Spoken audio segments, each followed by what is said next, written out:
이 시간은 요엘서를 살펴보도록 하겠습니다. 요엘 선지자가 활동한 시간은 확실하지 않습니다. 요엘 선지자는 유다 요아스 왕 때 사역한 선지자라고 말할 수 있습니다. 유다는 아합의 딸 아달랴가 왕위에 올라서 다윗의 자손을 진멸하려고 할 때 대제사장 여야다가 아달랴를 몰아내고 어린 요아스를 왕위에 옹립하여 다윗의 왕위를 이어가게 했습니다. 요아스가 왕위에 올라서 처음에는 하나님의 뜻대로 나라를 잘 다스렸지만 그러나 여야다가 죽은 후에는 이 왕은 반대 세력인 방백들의 말을 듣고 하나님을 떠나서 우상을 숭배하고 죄를 범하고 부패하게 되었습니다. 이러한 배경에서 요엘서는 메뚜기 떼로 말미암아 재앙을 겪은 이스라엘 백성들에게 이 재앙을 상징으로 해서 장차 이루어질 심판의 날엔 여호와의 날에 대한 심각성을 경고하고 있는 것입니다. 요엘서는 네 가지 장면으로 이 결정적인 날을 묘사하고 있는데 첫째 부분은 1장입니다. 1장에서는 임박한 재난 곧 메뚜기 재앙을 묘사하고 이 재앙의 심각성 때문에 국가적인 회개와 기도를 촉구하는 내용입니다. 두 번째 부분은 2장 1절부터 17절까지입니다. 여기서는 첫째 장면보다 확장되어 전진되게 나타나고 이것이 바로 이스라엘과 열방에 대한 하나님의 임박한 미래 심판을 기록하고 있습니다. 세 번째 부분은 2장 18절부터 32절까지입니다. 백성의 해에 대한 하나님의 반응입니다.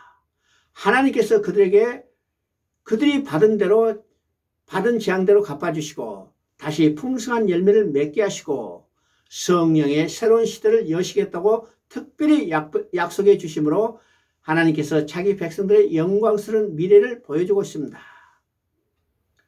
네 번째 부분은 3장입니다. 이 3장에서는 하나님은 엄청난 전쟁을 통해서 열방을 심판하실 것이며 정결하게 된 자기 백성들에게 하나님께서 특별히 복 주시는 것으로 끝을 맺고 있습니다. 요엘서의 핵심적인 단어는 여호와의 날입니다. 짧은 요엘서에서 모두 5번이나 여호와의 날이라는 말이 등장합니다.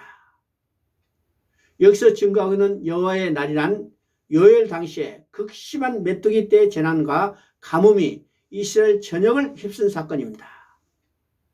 그것은 하나님께서 범죄한 이스라엘을 메뚜기 떼 재앙을 통해서 징계하시며 회개를 촉구하실 것입니다. 요엘 선지자는 만일 이것이 여호와의 날임을 깨닫지 못한다면 더욱 두렵고 무서운 여호와의 날이 준비되고 있음을 내다보고 있는 것입니다. 그것은 다름 아니라 잔인하고 포악한 바벨론의 침략이었습니다.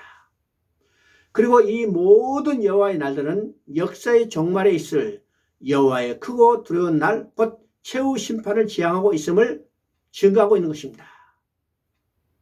이처럼 여호와의 날을 3종으로 묘사하고 있는 점을 우리가 주목해 봐야 합니다. 그리고 여호와의 크고 두려운 날은 분명히 다가오고 있다는 것입니다.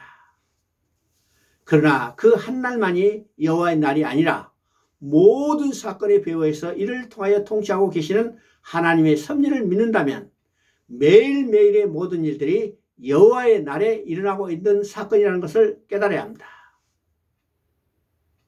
그런데 이 여호와의 날은 두 가지 양성으로 임한다는 사실입니다. 그것은 구원과 멸망입니다. 2장 21절에서 말하는 하나님이 행해 주시는 큰 일, 그리하여 모든 족속이 기뻐하고 즐거운 일이 무엇일까요? 성경은 두 가지로 말하고 있습니다. 첫째로 행하신 큰 일은 자기 아들을 이 땅에 보내셔서 대속 제물로 내어주신 일입니다.